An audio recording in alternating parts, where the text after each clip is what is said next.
മക്കളെ, നമ്മുടെ ക്വസ്റ്റ്യൻ സീരീസിൽ നമ്മൾ ഇന്ന് ഇക്വിലിബ്രിയം എന്ന് പറഞ്ഞ ചാപ്റ്ററാണ് സെറ്റ് ചെയ്യാൻ പോകുന്നത്. അതിലെ ഏറ്റവും ഇമ്പോർട്ടൻ്റ് ആയ 10 ക്വസ്റ്റ്യൻസിലേക്കാണ് നമ്മൾ പോകുന്നത്. ഒന്നാമത്തെ question, what is A conjugated acid base pair? അപ്പം ഇത് ഏത് ടോപ്പിക്കിൽ നിന്നാണ് വന്നിട്ടുള്ള ക്വസ്റ്റ്യൻ? ഇത് നമ്മുടെ ബ്രോൺസ്റ്റഡ് ലോറി കൺസെപ്റ്റ് എന്ന് പറയുന്ന ആസിഡ് ബേസ് കൺസെപ്റ്റിലെ ഒരു ടോപ്പിക്കാണ്, ബ്രോൺസ്റ്റഡ് ലോറി കൺസെപ്റ്റ്. അപ്പോൾ ആ കൺസെപ്റ്റ് അറിയാത്തവരുണ്ടെങ്കിൽ നോട്ട് ചെയ്ത് വെച്ചോളുക. ആ ടോപ്പിക്ക് പഠിക്കണം എന്നൊന്ന് മെൻഷൻ ചെയ്തോളുക. അത് ഇമ്പോർട്ടൻറ്റ് ടോപ്പിക്കാണ്. ഏത്? Bronsted lorry concept. അതിൽ നിന്ന് വന്നൊരു ക്വസ്റ്റ്യൻ ആണിത്. What is A conjugated acid base pair എന്ന് പറഞ്ഞാൽ, മക്കളെ നമുക്കറിയാം, ഒരു ബ്രോൺസ്റ്റഡ് ലോറി കൺസെപ്റ്റിൽ അവർ പറഞ്ഞ കൺസെപ്റ്റ് പ്രകാരം ആസിഡിനെ വിളിക്കുന്ന പേര് ബ്രോൺസ്റ്റഡ് ആസിഡ്. അവർ പറഞ്ഞ കൺസെപ്റ്റ് പ്രകാരം ബേസിനെ വിളിക്കുന്ന പേര് ബ്രോൺസ്റ്റഡ് ബേസ്. അപ്പം ഒരു ബ്രോൺസ്റ്റഡ് ആസിഡിൻ്റെ ബ്രോസ്റ്റ് അല്ല കേട്ടോ, ബ്രോൺസ്റ്റഡ് ആസിഡ്, ഒരു ബ്രോൺസ്റ്റഡ് ആസിഡിൻ്റെ പെയർ, അതിനെ വിളിക്കുന്ന പേരാണ് എന്ത്? Conjugated base. ഓക്കെ, ബ്രോൺസ്റ്റഡ് ആസിഡിൻ്റെ പെയറിനെ വിളിക്കുന്ന പേരാണ് കോൺജുഗേറ്റഡ് ബേസ്. അങ്ങനെയാണെങ്കിൽ മറ്റേത് എന്തായിരിക്കും? പെയർ ഓഫ് ബ്രോൺസ്റ്റഡ് ബേസിനെ വിളിക്കുന്ന പേര്, ബ്രോൺസ്റ്റഡ് കൺസെപ്റ്റ് പ്രകാരം ഒരു ബേസ് ഉണ്ടാവുമല്ലോ, ആ ബേസിൻ്റെ പെയറിനെ വിളിക്കുന്ന പേര് കോൺജുഗേറ്റഡ് ആസിഡ്. അപ്പോൾ പെയർ എപ്പോഴും ഓപ്പോസിറ്റ് ആയിരിക്കും. ആസിഡിൻ്റെ പെയർ കോൺജുഗേറ്റഡ് ബേസ്, ബേസിൻ്റെ പെയർ കോൺജുഗേറ്റഡ് ആസിഡ്. അതാണ് ഒന്നാമത്തെ ക്വസ്റ്റ്യൻ. രണ്ടാമത്തെ question, write the conjugate acid of the base H2O. H2O എന്ന് പറയുന്ന ആള് ബേസ് ആണെന്ന് വിചാരിക്കുക. ഇത് ബേസ് ആണെങ്കിൽ ഇതിൻ്റെ കോൺജുഗേറ്റഡ് ആസിഡ് എഴുതുക, ഇതിൻ്റെ പെയർ എഴുതുക. അപ്പം മക്കളെ, ബേസ് എന്ന് പറഞ്ഞാൽ H+നെ വാങ്ങുന്ന ആളാണ്. ബേസ് എന്ന് പറഞ്ഞാൽ H+നെ വാങ്ങുന്ന ആളാണ്. അപ്പം ഈ ബേസായ H2O ഒരു H+നെ വാങ്ങുമെന്ന് വിചാരിക്കുക. H2O H+നെ വാങ്ങിയാൽ എന്താവും? H3O+ ആവും. അഥവാ H2Oയുടെ കോൺജുഗേറ്റഡ് ആസിഡ് ആരാണ്? H3O+. രണ്ട് ആൻസറുമായി. സോ സെക്കൻഡ് ക്വസ്റ്റ്യനിലേക്ക് പോവാം. ഇത് ലേശാത്തിലെ പ്രിൻസിപ്പിൾ ആണെന്ന് മക്കൾക്ക് കണ്ടപ്പോൾ തന്നെ മനസ്സിലായി. What are the effects of the following changes in the equilibrium process? N2 + 3H2 = 2NH3 എന്ന് പറയുന്ന ഇക്വേഷൻ ഉണ്ട്. ∆Hന്റെ വാല്യൂ തന്നിട്ടുണ്ട്. ഇനി ക്വസ്റ്റ്യനിൽ പറയുന്നത് ഇൻക്രീസിങ് പ്രഷർ ഇൻക്രീസ് ചെയ്യുമ്പോൾ എന്ത് സംഭവിക്കും? അത് നമ്മൾ എന്താ ചെയ്യേണ്ടത്? പ്രഷർ എന്ന് പറയുന്ന ടേം കേൾക്കുമ്പോൾ തന്നെ മക്കൾ, പ്രഷർ എന്ന് പറയുന്ന ടേം കേൾക്കുമ്പോൾ തന്നെ നമ്പർ ഓഫ് മോൾസിനെ ഓർക്കണം. പ്രഷറും നമ്പർ ഓഫ് മോൾസും ഡയറക്ട്ലി പ്രൊപ്പോർഷണൽ ആണ്. സോ പ്രഷർ എന്ന ടേം കേൾക്കുമ്പോഴേ നമ്പർ ഓഫ് മോൾ ഓർക്കണം. സോ നമ്പർ ഓഫ് മോൾ എന്ന് പറഞ്ഞു കഴിഞ്ഞാൽ നോക്കിയേ, റിയാക്റ്റൻറ്റിൽ ഒരു N2 3 H2. സോ റിയാക്റ്റൻറ്റിൽ 4 നമ്പർ ഓഫ് മോൾ, പ്രൊഡക്റ്റിൽ 2 നമ്പർ ഓഫ് മോൾ. അഥവാ റിയാക്റ്റൻറ്റിൽ 4ഉം പ്രൊഡക്റ്റിൽ 2ഉം. അഥവാ പ്രൊഡക്റ്റിലേക്ക് പോകുമ്പോൾ നമ്പർ ഓഫ് മോൾ കുറയുന്നു. ഇനി നമ്മളിവിടെ ചെയ്യുന്നത്, അപ്പോൾ നമ്പർ ഓഫ് മോൾ സെറ്റായേ, നമ്പർ ഓഫ് മോൾ സെറ്റാക്കി വെച്ചു. ഇനി ക്വസ്റ്റ്യനിലേക്ക് വരാം. ഇൻക്രീസിങ് പ്രഷർ കൂട്ടാൻ ശ്രമിക്കുന്നു. പ്രഷർ കൂട്ടാൻ ശ്രമിക്കുമ്പോൾ സിസ്റ്റം അതിൻ്റെ ഓപ്പോസിറ്റ് ചെയ്യാൻ ശ്രമിക്കും. അഥവാ സിസ്റ്റം പ്രഷർ കുറക്കാൻ ട്രൈ ചെയ്യും. Try to decrease pressure. നമ്മൾ പ്രഷർ ഇൻക്രീസ് ചെയ്യുമ്പോൾ സിസ്റ്റം പ്രഷർ കുറക്കാൻ ശ്രമിക്കും. സിസ്റ്റം പ്രഷർ കുറക്കുക എന്ന് പറഞ്ഞാൽ നമ്പർ ഓഫ് മോൾസ് കുറക്കാൻ ശ്രമിക്കും. നമ്പർ ഓഫ് മോൾസ് കുറക്കുക എന്ന് പറഞ്ഞാൽ നമ്പർ ഓഫ് മോൾസ് കുറവ് എവിടെയാണോ അങ്ങോട്ട് റിയാക്ഷൻ പോകും. നമ്പർ ഓഫ് മോൾസ് കുറവ് പ്രൊഡക്റ്റിലല്ലേ, അപ്പോൾ പ്രൊഡക്റ്റിൻ്റെ ഭാഗത്തേക്ക് റിയാക്ഷൻ പോകും. അഥവാ ഫോർവേഡ് റിയാക്ഷൻ ഇൻക്രീസ് ചെയ്യും. നമുക്ക് കത്തിയെന്ന് വിചാരിക്കുന്നു. നമ്മൾ എന്താണോ ചെയ്യുന്നത് അതിൻ്റെ ഓപ്പോസിറ്റാണ്. ആര് ശ്രമിക്കുക? സിസ്റ്റം ട്രൈ ചെയ്യാൻ ശ്രമിക്കുക. നമ്മൾ പ്രഷർ കൂട്ടിയാൽ സിസ്റ്റം പ്രഷർ കുറക്കാൻ ശ്രമിക്കും. അങ്ങനെ നമ്പർ ഓഫ് മോൾസ് കുറക്കും. നമ്പർ ഓഫ് മോൾസ് കുറവുള്ളിടത്തേക്ക് പോകും. നമ്മൾ പ്രഷർ കുറക്കുകയാണ് ചെയ്തിരുന്നെങ്കിലോ പ്രഷർ കൂട്ടാൻ ശ്രമിക്കും, നമ്പർ ഓഫ് മോൾസ് കൂട്ടാൻ ശ്രമിക്കും, നമ്പർ ഓഫ് മോൾസ് കൂടുതലുള്ളിടത്തേക്ക് പോകും. Question B, increasing temperature increase ചെയ്യുന്നു. ടെമ്പറേച്ചർ ഇൻക്രീസ് ചെയ്യുമ്പോൾ ടെമ്പറേച്ചറുമായിട്ട് ബന്ധപ്പെട്ട പോയിന്റ് പഠിക്കുമ്പോൾ നിങ്ങൾ ആ റിയാക്ഷൻ എക്സോ ആണോ എൻഡോതെർമിക് ആണോ എന്ന് നോക്കണം. എക്സോ ആണെങ്കിൽ റിയാക്ഷനിൽ ∆Hന്റെ വാല്യൂ നെഗറ്റീവ് എന്നുണ്ടാവും. എൻഡോതെർമിക് ആണെങ്കിൽ റിയാക്ഷനിൽ ∆Hന്റെ വാല്യൂ പോസിറ്റീവ് എന്നുണ്ടാവും. ഇനി എക്സോതെർമിക് ആണെങ്കിൽ ∆Hന്റെ വാല്യൂ നെഗറ്റീവ് ആണെങ്കിൽ, അഥവാ എക്സോതെർമിക് ആണെങ്കിൽ നിങ്ങൾ ടെമ്പറേച്ചർ കുറച്ചാൽ ഫോർവേഡ് റിയാക്ഷൻ പോകും. ഫോർവേഡ് റിയാക്ഷൻ മുന്നോട്ട് പോകും. ഫോർവേഡ് റിയാക്ഷൻ കൂടും. ∆H പോസിറ്റീവ് എൻഡോതെർമിക് ആണെങ്കിൽ, ∆Hന്റെ വാല്യൂ പോസിറ്റീവ് ആണെങ്കിൽ നിങ്ങൾ ടെമ്പറേച്ചർ കൂട്ടണം. അപ്പം ടെമ്പറേച്ചർ നെഗറ്റീവ് ആണെങ്കിൽ ടെമ്പറേച്ചർ കുറക്കണം. ∆H പോസിറ്റീവ് ആണെങ്കിൽ ടെമ്പറേച്ചർ കൂട്ടണം. എന്തിനു വേണ്ടിയിട്ട്? ഫോർവേഡ് റിയാക്ഷൻ ഇൻക്രീസ് ചെയ്യാൻ വേണ്ടിയിട്ട്. ഇനി നോക്കിക്കേ, ഇവിടെ നമ്മുടെ റിയാക്ഷനിൽ ∆H നെഗറ്റീവാണ്. കണ്ടോ, ∆H നെഗറ്റീവാണ്. ∆H നെഗറ്റീവ് ആകുമ്പോൾ ടെമ്പറേച്ചർ കുറച്ചാൽ ഫോർവേഡ് റിയാക്ഷൻ പോകും.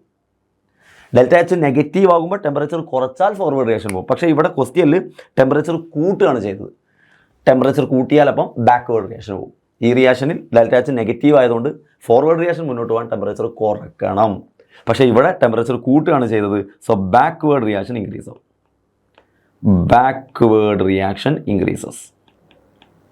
ഓക്കെ, അല്ലെങ്കിൽ ഫോർവേഡ് റിയാക്ഷൻ ഡിക്രീസസ്.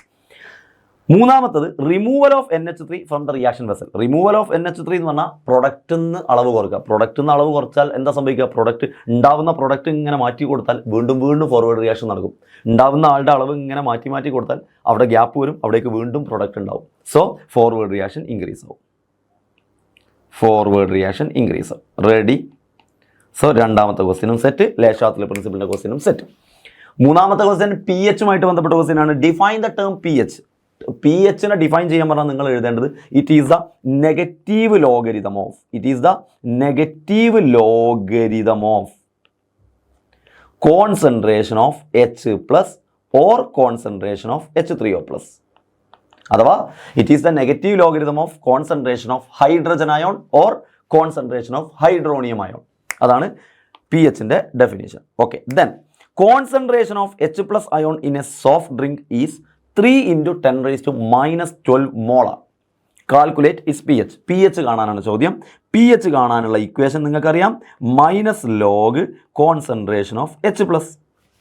pH കാണാനുള്ള ഇക്വേഷൻ. അതിൽ ക്വസ്റ്റ്യനിൽ H+ൻ്റെ വാല്യൂ തന്നിട്ടുണ്ട്. H+ൻ്റെ വാല്യൂ എത്രയാണ്? അപ്പോൾ നമ്മൾ അത് കൊടുക്കും. -log H+ൻ്റെ വാല്യൂ എത്രയാണ്? 3 × 10⁻12.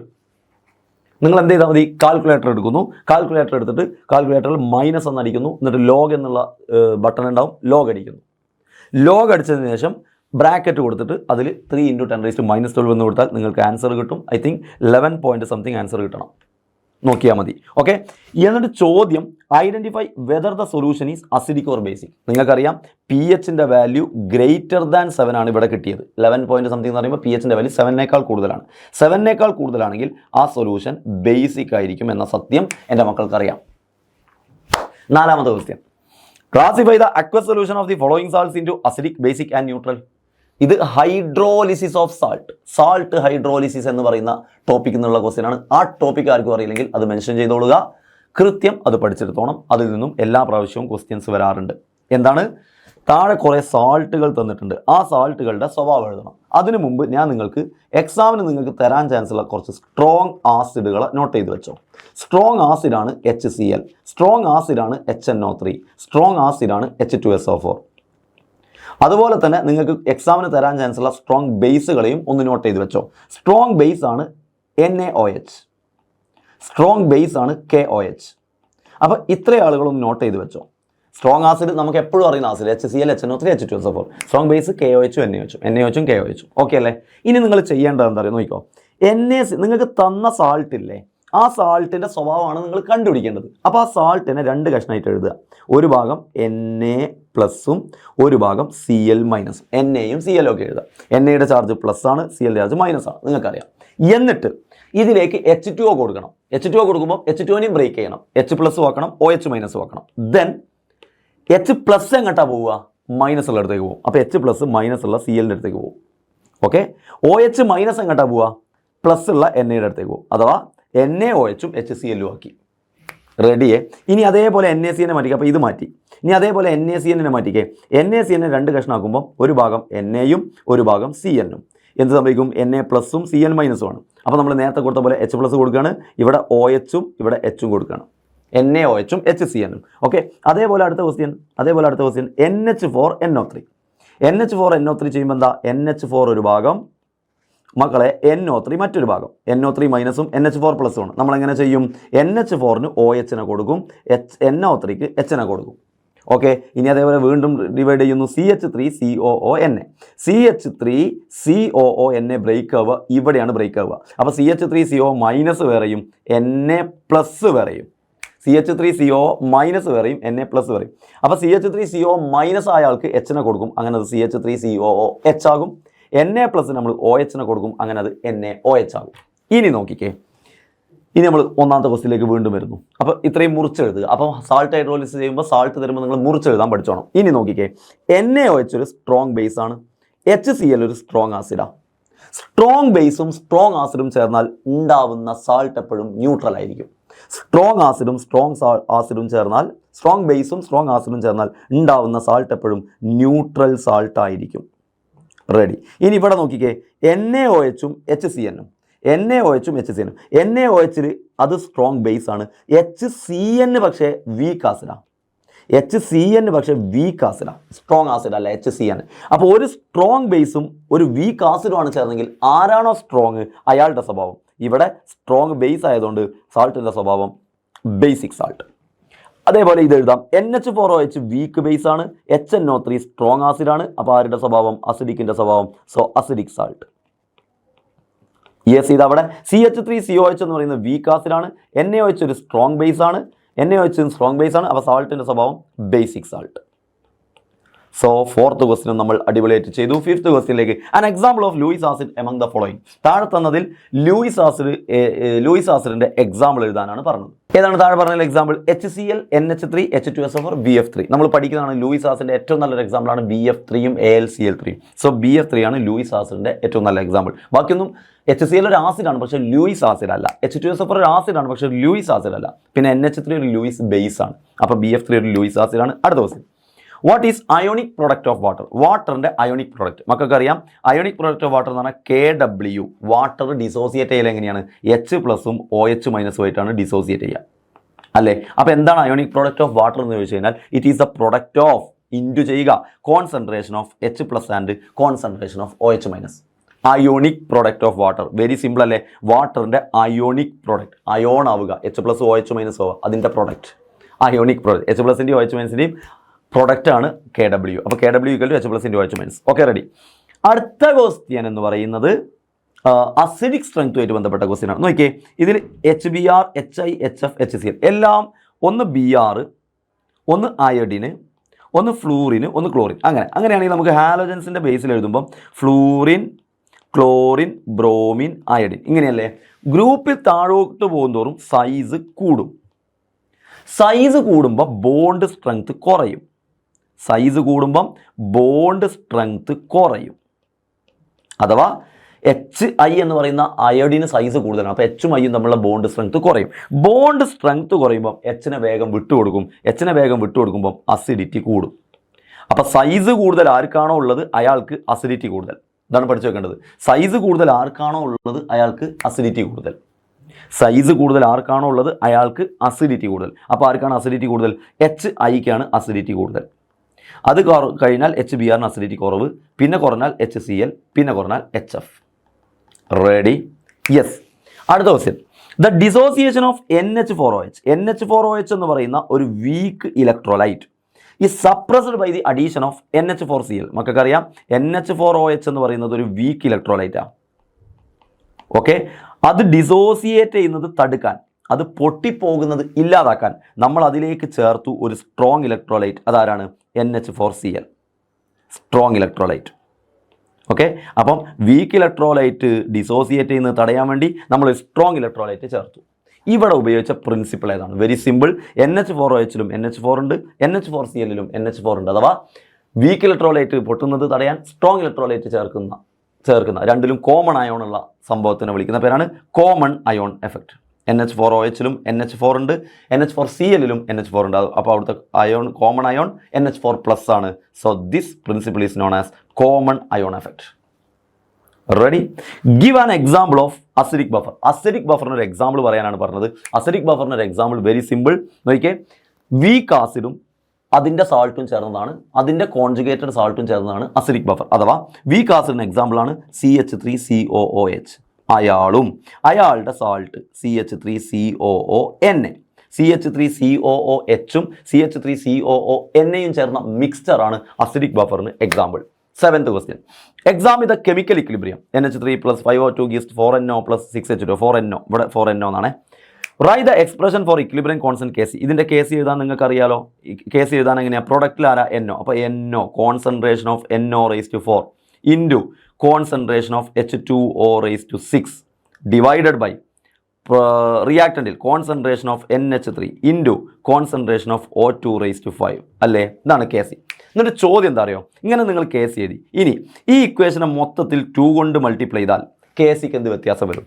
അപ്പം ആ ഇക്വേഷനെ 2 കൊണ്ട് മൾട്ടിപ്ലൈ ചെയ്താൽ പുതിയ കിട്ടുന്ന കെ സിയെ ഞാൻ കെ സി ഡാഷ് എന്ന് വിളിക്കാം. മക്കളെ, ഒരു ഇക്വേഷൻ്റെ വാല്യൂ കെ സി ആണെങ്കിൽ, ഒരു ഇക്വേഷൻ്റെ വാല്യൂ കെ സി ആണെങ്കിൽ, ഇതാ കെ സി ആണ് നമുക്ക് ഒരു ഇക്വേഷൻ്റെ വാല്യൂ കിട്ടിയത്. ആ കെ സി ഇക്വേഷനെ 2 കൊണ്ട് ഇൻറ്റു ചെയ്താൽ പുതിയ കിട്ടുന്ന കെ സി റേസ് ടു 2 ആയിരിക്കും. കെ സി റേസ് ടു 2 ആയിരിക്കും. എത്ര കൊണ്ടാണോ മൾട്ടിപ്ലൈ ചെയ്തത് അത് പവറായിട്ട് വരും പുതിയ കേസിൻ്റെ വാല്യൂവിൽ. നിങ്ങളുടെ കേസിൻ്റെ വാല്യൂ ആദ്യം 10 ആണെങ്കിൽ ആ ഇക്വേഷനെ 2 കൊണ്ട് ഇൻറ്റു ചെയ്താൽ ആ കേസിൻ്റെ വാല്യൂ 10 റേസ് ടു 2 ആവും, 100 ആവും. Ready? 8th question. For the equilibrium 2NOCl gives 2NO plus Cl2. The value of equilibrium constant Kp തന്നിട്ടുണ്ട്, 500 Kelvin തന്നിട്ടുണ്ട്. Calculate Kc. Very simple. Calculate K C ആണ് ചോദിച്ചത്. അപ്പോൾ നമുക്ക് കെ പിയുടെ ഇക്വേഷൻ ഉണ്ട്. K P equal to K C into R T raise to delta N. അതിൽ K P തന്നിട്ടുണ്ട്, കെ സി ആണ് ചോദിച്ചത്. അപ്പോൾ K C equal to K P by R T raise to delta N. മക്കളെ, ഇതിൽ K പിയുടെ value 1.8 into 10 raise to -2, ആറിൻ്റെ value 8.314 into ടെമ്പറേച്ചറിൻ്റെ value 500 whole the raise to delta n എത്ര? മക്കളെ, റിയാക്ടൻറ്റിലുള്ള നമ്പർ ഓഫ് മോൾ 2, പ്രൊഡക്റ്റിലുള്ള നമ്പർ ഓഫ് മോൾ 3. അപ്പോൾ delta n is equal to product minus reactant 3 - 2 equal to 1. അപ്പോൾ ഡെൽറ്റ എൻ 1 ആണ്. Delta N ഇവിടെ 1 ആണ്. സോ ഇതിൻ്റെ വാല്യൂ ചെയ്താൽ നിങ്ങൾക്ക് കെ സിയുടെ ആൻസർ കിട്ടും. 1.8 into 10 raise to -2 divide by 8.314 into 500 ചെയ്താൽ നിങ്ങൾക്ക് കെ സിൻ്റെ വാല്യൂ കിട്ടും. റെഡി? എങ്ങനെ ചെയ്യേണ്ടത് മനസ്സിലായല്ലോ? 9th question. For the reaction H2 + I2 gives 2HI, value of K C. ഇവിടെ കെ സി തന്നിട്ടുണ്ട്, കെ പി കണ്ടുപിടിക്കാനാണ് പറഞ്ഞത്. അപ്പോൾ എഗെയിൻ നേരത്തെ equation K P equal to K C into R T raise to delta N. മക്കളെ, delta എൻ്റെ value എത്രയാണ് ഇവിടെ? ഈ ഇക്വേഷനിൽ H2 gas I2 gas 2, 2HI അവിടെയും 2 ആവുന്നു. അപ്പോൾ ഡെൽറ്റ എൻ എന്ന് പറഞ്ഞാൽ പ്രൊഡക്റ്റ് നിന്ന് റിയാക്റ്റൻ്റ് കുറച്ചാൽ 0. ഡെൽറ്റ എൻ 0 ആണെങ്കിൽ K P equal to K C ആവില്ലേ? അഥവാ കേസിൻ്റെ വാല്യൂ 46.4 എന്ന് തന്നിട്ടുണ്ട്. അത് തന്നെയായിരിക്കും കെ പിയുടെ വാല്യൂ. വൈ? ഡെൽറ്റ എൻ 0 ആണെങ്കിൽ K P equal to K C ആയിരിക്കും. Very simple question. Last and final question. The solubility product of BaSO4 is 1.2 into 10 raise to -10 at 298 Kelvin. Calculate solubility of BaSO4. എങ്ങനെ ചെയ്യേണ്ടതുള്ള idea മാത്രം തരാം. Okay, BaSO4 ആയിട്ട് ബന്ധപ്പെട്ട് solubility പ്രൊഡക്റ്റോ ചോദിച്ചാൽ ഞാനൊരു പിന്നെന്താണ് പറയുക ഐഡിയ പറഞ്ഞു തന്നിട്ടുണ്ട്. KSP കാണാൻ x raise to x into y raise to y into s raise to x plus y. ഇതിൽ ബേരിയം എന്ന് പറയുന്നത് എക്സ് ആയിട്ട് എടുക്കാം, ബേരിയത്തിൻ്റെ എണ്ണം. SO4 എന്ന് പറയുന്നത് y ആയിട്ട് എടുക്കാം. അപ്പോൾ എക്സിൻ്റെ എണ്ണവും 1, വൈൻ്റെ എണ്ണവും 1. അപ്പോൾ KSP equal to 1 raise to 1 into 1 raise to 1 into s raise to 1 plus 1 which means s². ഇനി ക്വസ്റ്റ്യനിൽ സൊല്യൂബിലിറ്റി പ്രൊഡക്റ്റിൻ്റെ വാല്യൂ ആണ് തന്നത്, അഥവാ KSPയുടെ വാല്യൂ ആണ് തന്നത്. എന്നിട്ട് എസ് കാണാനാണ് ചോദിച്ചത്. So 1.2 into 10 raise to -10 equal to s². Then S is equal to root of 1.2 into 10 raise to -10 ചെയ്താൽ നിങ്ങൾക്ക് എസിൻ്റെ വാല്യൂ കിട്ടും. റെഡി? അങ്ങനെ നമ്മൾ 10 ക്വസ്റ്റ്യൻ ചെയ്തിരിക്കുന്നു. ദെൻ നിങ്ങൾക്ക് ഈ ഇക്വിലിബ്രിയം എന്ന് പറഞ്ഞ ടോപ്പിക്കിൽ നിന്ന് 11ാമത്തെ ക്വസ്റ്റ്യൻ നിങ്ങൾക്ക് ചെയ്യാനുള്ള ക്വസ്റ്റ്യൻ ഇതാ. In which one of the following conditions a chemical reaction proceeds in the forward reaction? ക്യൂസിയും കേസിയും തമ്മിലുള്ള റിലേഷൻ തന്നിട്ടുണ്ട്. എപ്പോഴാണ്, ഏത് റിലേഷനിലാണ് ഫോർവേഡ് റിയാക്ഷൻ ആവുക? റിയാക്ഷൻ ഫോർവേഡ് ആവുന്നത് എപ്പോൾ? ആര് കൂടുമ്പോഴാണ് ഫോർവേഡ് റിയാക്ഷൻ ആവുക എന്ന ചോദ്യത്തിൻ്റെ ആൻസർ നിങ്ങൾ എഴുതി അറിയിച്ചാലും. Okay, thank you, by.